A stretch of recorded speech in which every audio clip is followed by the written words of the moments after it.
一体今、タイで何が起こっているのか、ワクチン接種担当大臣の河野大臣はこのように話をしています。国際的にワクチンパスポートの議論が進んでいくということになれば、こんにちは。人生に楽しい旅を、住明です。最近ですね、母親も YouTube を見てくれているんですが、YouTube に映ってる顔がテカってるからファンデーション塗りなさいと連絡が来ました。ファンデーションとか持ってなくてあんまりわからないんですけど、いつかファンデーションを塗る日が来るのかもしれません。今回もタイのことを中心にお話しさせていただきます。なんとですね、バンコクに日本の大使館があるんですが、そこの大使がコロナに感染したというような、そういったニュースが入ってきました。また、それだけではなく、タイでコロナのことでちょっと心配な動きが出てきているようです。そのことについてお話をさせていただきます。また、日本では現在ワクチンの接種、結構遅れている状況ではありますよね。ワクチンに関連して、日本ではコロナパスポートのようなものは発行されて海外に行けることができるのか、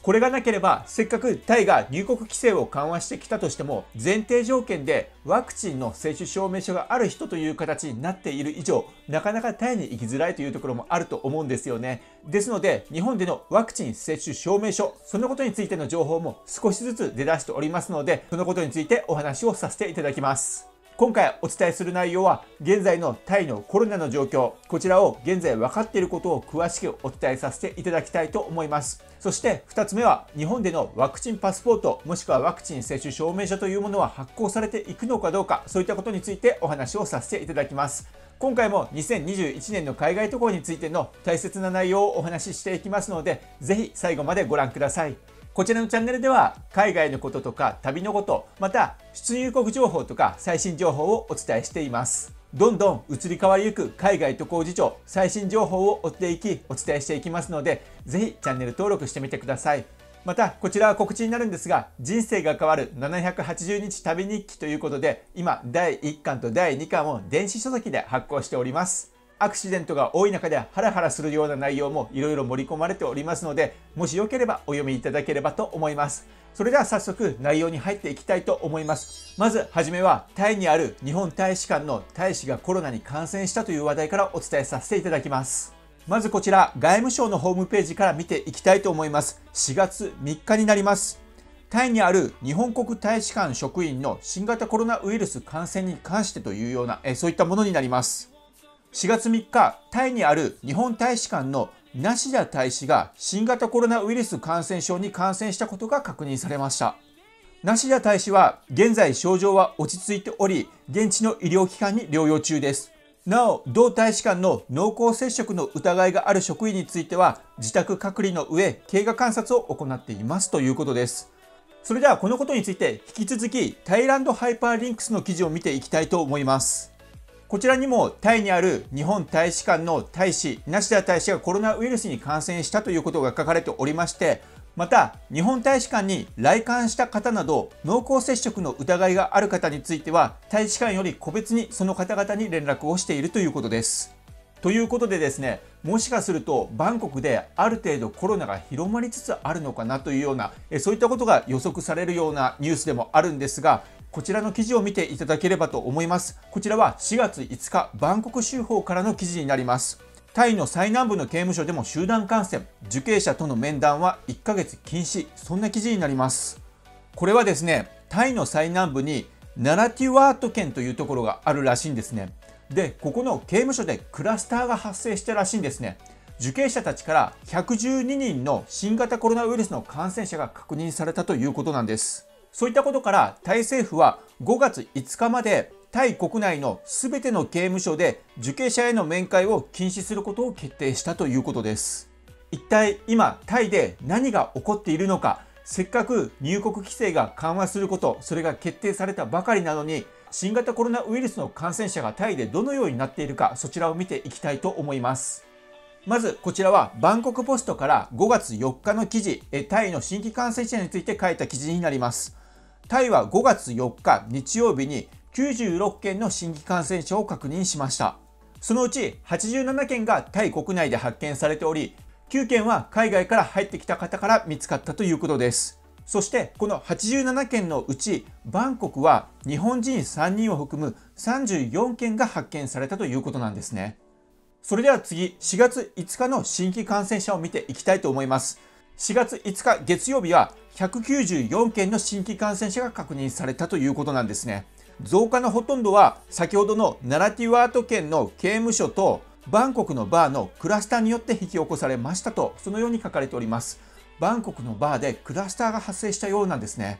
ちなみにバンコクで発見された新規感染者は45件だったということです。前日が34件でしたので11件増えているというような、そういったことになります。ちなみにタイ政府の新型コロナウイルス管理センターは4月5日月曜日にこのように述べています。ウイルスが広がるリスクがあるとみなされた全国のすべての場所が閉鎖されるよう命じられる可能性がある、そのように警告をしているということです。それでは引き続き別の記事を見ていきたいと思います。こちらの記事を見てください。バンコクのバーは重大なコロナウイルスの状況の中で午後9時に閉まる可能性があります。そのような記事になります。タイの保健省はバンコクのメトロ周辺のバーで発生したクラスターに関して状況は危機的なレベルに達した、そのように述べているということなんですね。また来週にありますタイの年末年始に先立って規制を強化していきたい、そういったことを考えているということです。感染を報告した地区のクラブやバーの閉鎖が命じられる可能性があると話しているということです。タイはせっかく規制が緩和されてきたんですが、少し不安な状況が出てきてしまいました。このまま急激に増加することなく、ある程度なレベルを保ってくれて、そしてだんだんと減ってくれればいいなと思いますが、それが今後の規制緩和にもつながっていくと思いますので、このチャンネルではこの新規感染者が今後どうなっていくか、推移、そして情報をこれからも皆様にお伝えしていきます。それでは一つ面白い明るい話題をお伝えさせていただきます。こちらの記事を見てください。こちらサムイ島のことに関しての記事なんですが、サムイ島で飲酒運転をした外国人に英語教師の刑、そのような記事になります。サムイ島では飲酒運転をした外国人にユニークな罰を与えていると話題になっています。こちらに載っている写真なんですが、タイの法務省の Facebook ページに2021年4月3日に掲載されたものになります。顔にぼかしがかかっているのはサムイ島で飲酒運転を犯した外国人男性になります。裁判所は罰としてこの外国人男性に対して保護観察局のスタッフに24時間英語を教えるように命令したということです。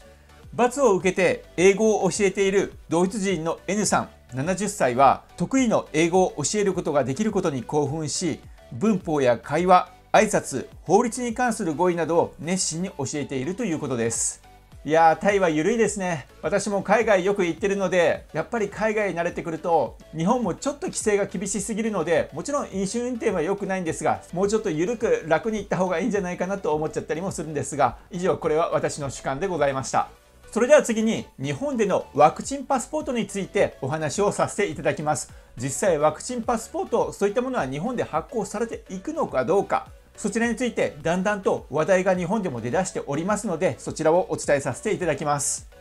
現在ワクチンパスポートという言葉が世界で飛び交っている状況です。このワクチンパスポートというものは新型コロナウイルスのワクチンを接種したことを証明するもので、海外では発行の動きが広がっている状態です。このことに関してワクチン接種担当大臣の河野大臣はこのように話をしています。国内でワクチン接種証明書を使うということは今のところ考えておりません。ただ国際的にワクチンパスポートの議論が進んでいくということになれば、日本も検討せざるを得ないかなと思っています。そのような発言をしております。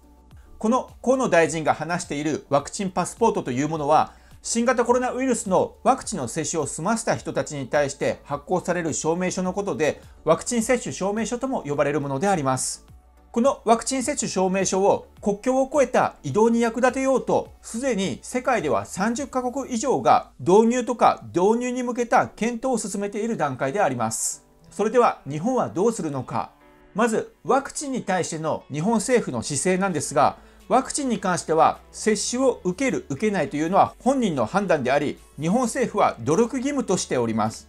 接種するかどうかに関しては個人の自由ということになっています。またこれまでの治験データのない16歳未満の人や妊娠中の人に関しては対象外となっています。また持病など健康上の理由などから接種ができない人も存在しています。ですので、ワクチンを接種しなかった人に対して不利益が起こらないように政府としては対応しなければいけない、そういったことを考えているということです。政府はこのワクチン接種証明書は接種した人を優遇することになってしまい、接種していない人を排除することになりかねないため、倫理的な問題としても慎重に運用していかないといけないというような、そういった声が聞かれているということなんですね。また、国会審議でも野党から予防接種を受けたくない人が不利に扱われる雰囲気を作り出すのではないかというような、そういった指摘も上がっているということなんです。ただですね、海外は待ってくれません。イスラエルではすでにワクチンパスポートが国内で発行されている状態ですし、 EU でも採用に向けてどんどん話が進んでいっている状態です。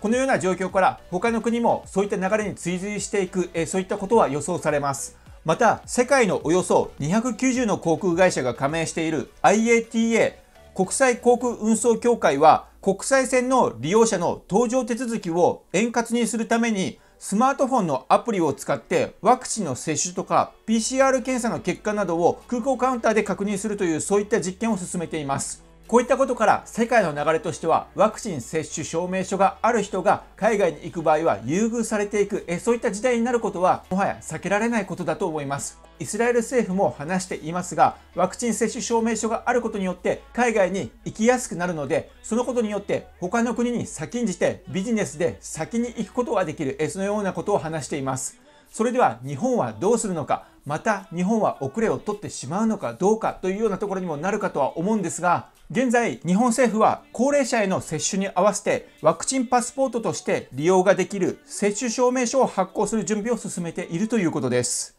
ただ、こうした対応はあくまでも国際的な動きに対応するためであり、日本国内で利用できる、そのようなことは現在は考えていないということです。ですので、現在の方針としてはなんですが、ワクチン接種した人には海外に渡航することができるためのワクチン接種証明書、こういったものが発行される可能性は高いんじゃないかと思われます。ただ、政府の動きは結構遅いところもあるので、いつそれが発行されるようになるか、簡単に取得できるようになるかというのはまだわからないんですが、発行の準備は進めているということです。あとは日本国内でこのワクチン接種証明書が使えるかどうかということなんですが、イスラエルとかでは国内で使えて、接種証明書を持っている人が自由に国内を移動できたりとか、あとはライブ会場に行けたりとか、レストランに行けたりとか、そういったことで使えるようになっているんですが、日本では日本国内でワクチン接種証明書を使うというような、そういったことは現在のところは検討していないということです。こちらも今後どうなっていくか、海外渡航に向けて大切なところだと思いますので、情報が入ってきましたらまたお伝えさせていただきたいと思います。いかがでしたでしょうか。